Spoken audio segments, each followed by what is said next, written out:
સુરત જાણે નકલી ઉત્પાદનનું હબ બન્યો હોય તેમ નકલી પ્રોડક્ટનો ખેલ યથાવત છે। નકલી પનીર બાદ હવે સુરત જિલ્લામાં નકલી ક્લીનરનો પર્દાફાશ થયો છે।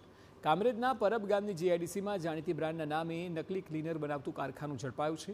પોલીસે જ્યારે માપા ફેશન નામના એકમમાં દરોડા પાડ્યા ત્યારે અહીંના દ્રશ્યો જોઈને પોલીસ પણ ચોંકી ઉઠી। અહીં કોસ્મેટિક્સની આડમાં બ્રાન્ડેડ કંપનીના ડુપ્લિકેટ સ્ટીકરો લગાવી નકલી ક્લીનરનું પેકિંગ થતું હતું। પોલીસે કારખાનાના સંચાલકની ધરપકડ કરી નકલી ક્લીનર મશીનરી સહિત 10,70,000નો મુદ્દામાલ જપ્ત કર્યો।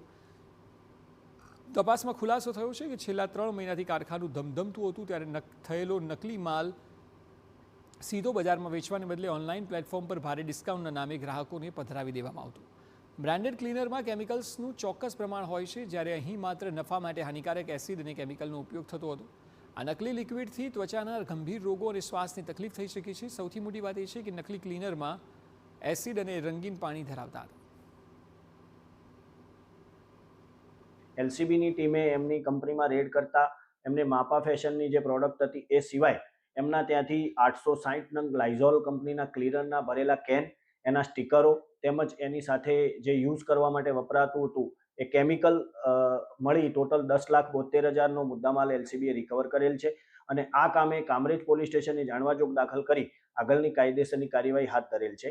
આ કંપનીના ઓથોરાઇઝ પર્સનને પણ આ બાબતે કાયદેસરની કાર્યવાહી માટે જાણ કરવામાં આવેલ છે। સુરત જિલ્લા એલસીબી ટીમને ચોક્કસ બાતમી મળી હતી કે સુરત જિલ્લાના કામરેજ તાલુકાના પરબ ગામની હદમાં ઓમ ઇન્ડસ્ટ્રીયલ પાર્ક 3 આવેલું છે અને આમાં માપા ફેશનના નામે એક લાઇઝોલ બ્રાન્ડેડ કંપનીનું ડુપ્લિકેટ ક્લીનર બનાવવાનું રેકેટ ચાલી રહ્યું છે।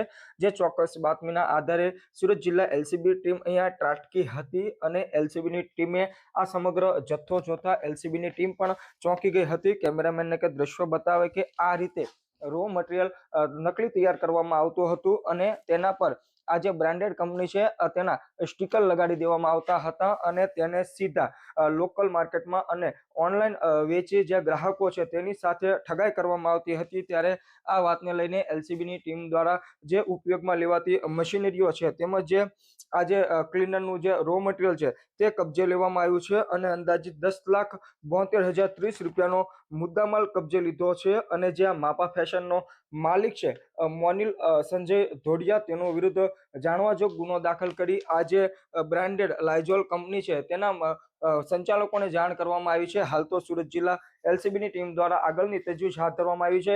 ઉલ્લેખનીય છે કે આ સુરત જિલ્લામાં અગાઉ પણ નકલી શેમ્પુ હોય, નકલી ગુટકા હોય, નકલી ઘી હોય, નકલી પનીર હોય સહિતના કારખાનાઓ પકડાઈ ગયા છે। ત્યારે તેમાં વધુ એક ઉમેરો ક્લીનરનો થયો છે। ત્યારે હાલ તો સમગ્ર બાબતે કેસની તપાસ કામરેજ પોલીસને સોંપવામાં આવી છે। કામરેજ પોલીસ ઊંડાણપૂર્વક તપાસ કરી રહી છે।